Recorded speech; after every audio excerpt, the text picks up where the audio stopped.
another edition of 822 News for Friday, June 4, 2021. I am Julian Cruz. This news streaming service is geared to keep you informed of developing and interesting news stories affecting the Belizean society. 822 News has been created to offer an outlet and invite individuals to share newsworthy issues which impacts us all as a people. Now the news. Yesterday, the Mexican Embassy in Belize received a report on the Mesoamerica Hunger-Free School Feeding Project in the South. The Food and Agriculture Organization, the FAO, of the United Nations and the Mexican Agency for International Development Cooperation completed the pilot project where several schools in Toledo were introduced to gardening. The students plant and produce the foods they eat in their feeding programs. It is now expected that the project will be expanded to primary schools across the country. The end result is that our children will never grow hungry. A sustainable feeding program and school gardens helps those who are most vulnerable. Present at the ceremony were a number of parliamentarians, including the President of the Senate and the Speaker of the House. The speakers who took to the podium shared the government's commitment to the eradication of hunger, particularly in schools. Francis Fonseca, Minister of Education, stated, and we quote, "The Ministry of Education is fully committed to ensuring that we develop and implement a national sustainable Healthy Start feeding program. We appreciate greatly the support that we receive as a ministry and the government from AMEXID and FAO. We fully support the work of the Belize Parliamentary Alliance Against Hunger and Malnutrition." End quote. Marta Zamaripa, Mexican ambassador to Belize, noted that the program was one of the signature collaboration initiatives that the Mexican government has implemented. For almost 6 years, our government partnered with the government of Belize under the guidance of AMEXID and FAO with the aim to improve the quality of life of the children of Belize. Valerie Woods, chairperson of Belize Parliamentary Alliance Against Hunger and Malnutrition, stated, "The rights of children as it relates to health and nutrition is not a political issue. It is not an issue that will be divisive.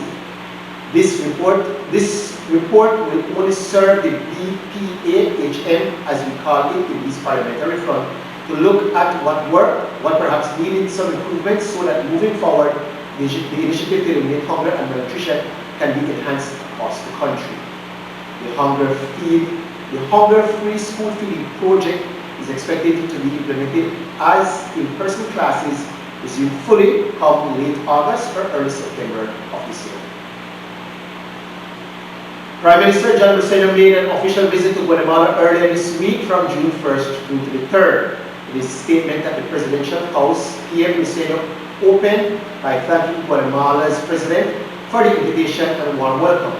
Briceño opens areas such as commerce, tourism, and education as some of the key areas of cooperation they want to collaborate on with Guatemala. Here's a portion of Briceño's speech. Realmente yo también soy optimista y pienso que hay muchas oportunidades entre los dos países, Belice y Guatemala. Nosotros en Belice tenemos muchos de sus ciudadanos que han llegado en Belice y que han hecho a Belice su nueva casa. Así que realmente hay bastante que tenemos para trabajar. Los estudiantes, por ejemplo, que en la frontera de Guatemala, que cruzan a Belice todos los días para estudiar en nuestras escuelas, y también nosotros, nuestros estudiantes que vienen a nivel de la universidad. El comercio, el turismo, lo cultural, sobre la medicina. Hay tantas oportunidades que podemos tener. Al fin del día, para que esto tenga éxito, tiene que ver ese deseo como persona y de corazón para asegurar que pueda trabajar esto. Y si los funcionarios ven que nosotros a nivel político estamos dispuestos a ver que esto trabaje, ellos también van a hacer su parte. Así que le quiero asegurar, de parte de nuestro gobierno, nosotros vamos a hacer todo lo posible para el acuerdo que hemos trabajado hoy, que se pueda llevar a cabo en el tiempo más corto posible. In closing, Prime Minister Briceño extended an invitation to President Giamatti Fala and his team to visit Belize. And in Cabinet news, Cabinet welcomed the comprehensive completion report of the emergency works carried out from November 2020 to May 2021 from Julius Espat. Minister of Infrastructure Development and Housing. The report includes infrastructure works conducted after the passing of Hurricanes Eta and Iota, and funds Cabinet approved to urgently restore and repair countrywide damage to roadways and road infrastructure, and to bring repairs to the national road network and streets that were already in a state of disrepair due to years of neglect. Cordell Hyde, Deputy Prime Minister and Minister of Natural Resources, Petroleum and Mining, informed Cabinet about the technical challenges faced by Belize for managing the growing volumes of waste, the challenges in waste collection services, particularly in relation to rural communities, and the lack of adequate recycling programs and insufficient management practices at disposal sites. Cabinet gave its full support for the establishment of an inter-ministerial committee to find ways to develop a plan to address these important waste management issues. Anthony Mahler, Minister of Tourism and Diaspora Relations, reported on his visit to the northern border and his exchange with the Mexican press in relation to the May 31st, 2021 phased reopening of land and sea border points to receive foreign tourists, namely Santa Elena, northern border, Vencaviejo del Carmen, western border, San Pedro and Punta Gorda borders for foreign tourists who wish to visit Belize for recreation and vacation purposes. Only tourists who are pre-booked at Gold Standard certified accommodations for a period of no less than 3 days will be allowed entry into Belize. Now I'll take a short break and be right back with more news.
As of today, over 57,000 people, that's approximately 16%, have received their first jab of the COVID-19 vaccine since the inoculation process began back in March.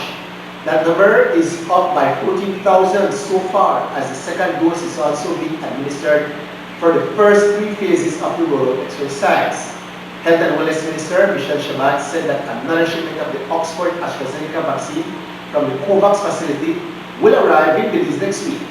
Here are his comments. We have 15.7% of our population having received the first dose, which is excellent. Next week, we are getting another shipment of vaccine through the COVAX facility. That will be the third shipment, and so we have enough vaccines in the country right now so that more people can come out and get vaccinated. Right now, we are at phase 3. I will say this very specifically. Nobody is being denied the vaccine. However, we are trying to do it in an orderly manner, making sure that those who are most at risk are the first to get vaccinated.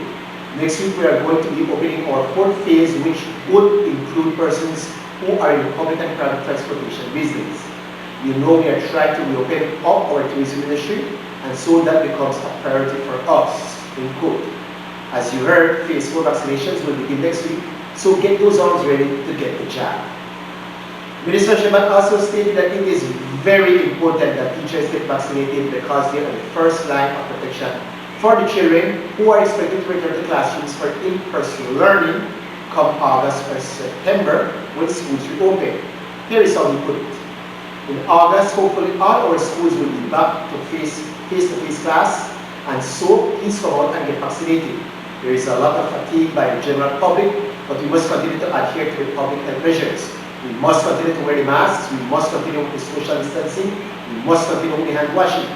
It is important to recall that this virus is spread through human interaction, and unless we have some control, unless we have the cooperation of the public, we will not be able to defeat this virus. End quote.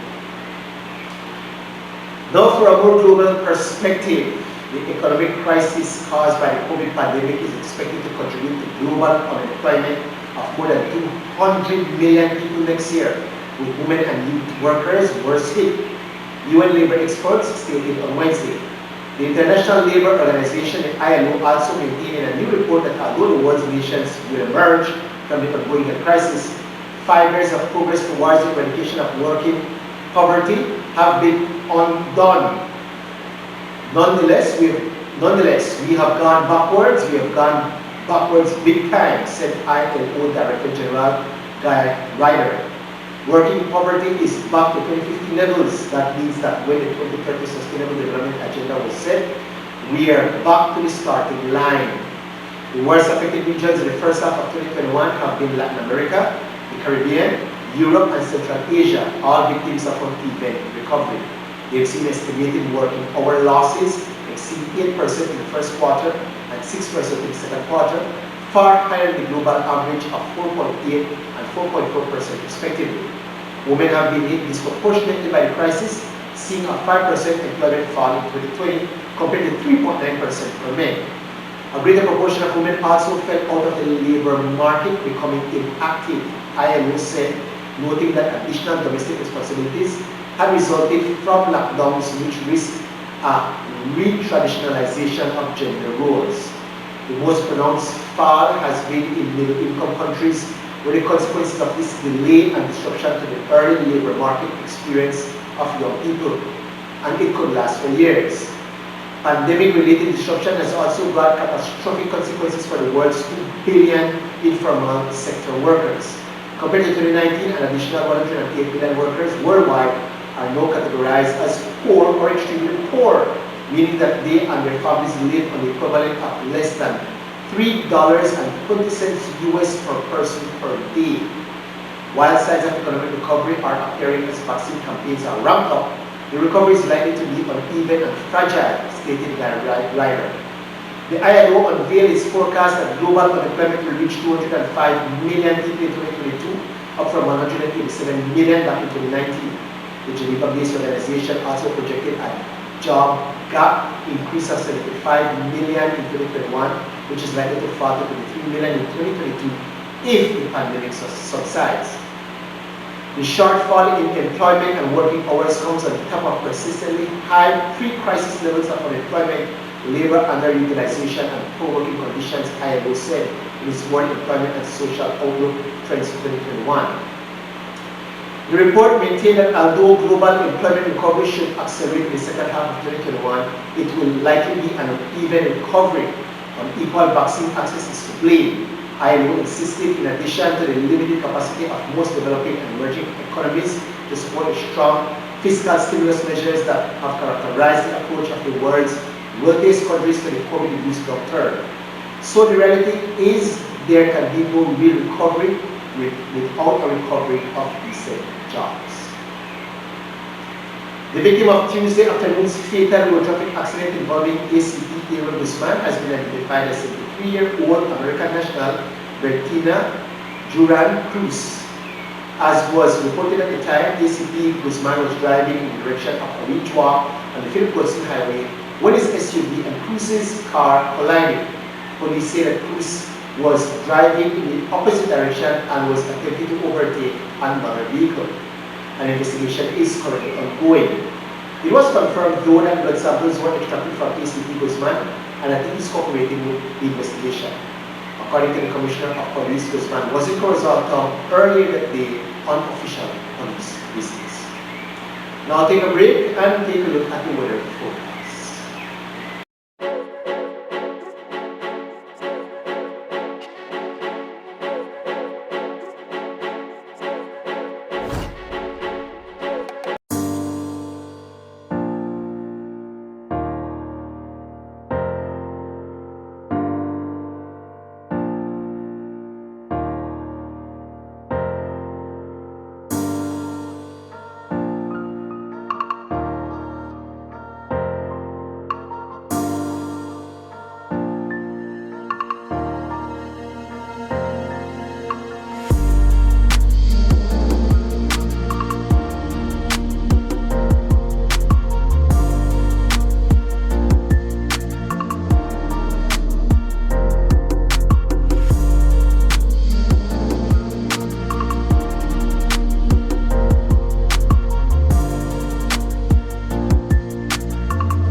Coast Guard officer was busted with over $30,000 worth of contraband items yesterday on the outskirts of Buena Vista Village.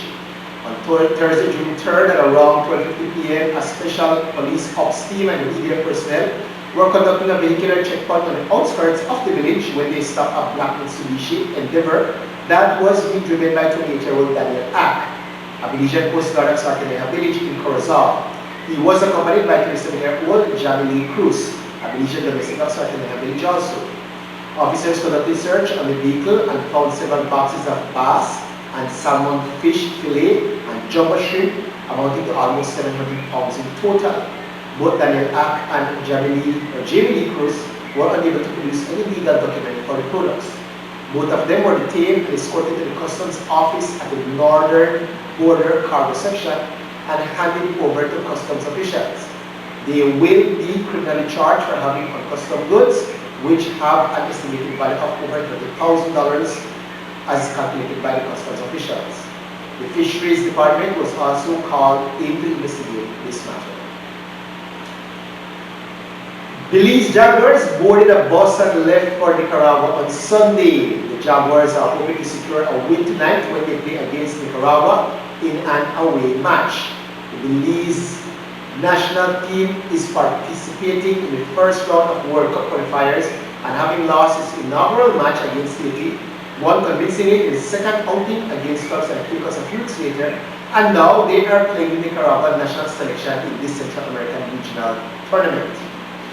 The Jaguars have been in Nicaragua since Monday, training and practicing for the big game tonight, which starts at 7 p.m.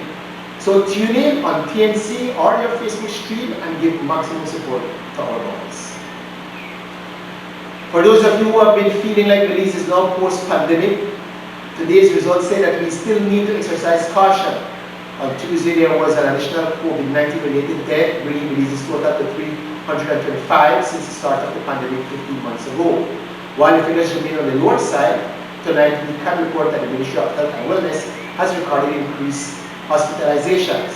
Over the past 3 days, the number has increased to 8, with 2 in critical condition at the intensive care unit of the Carl Hughesner Memorial Hospital.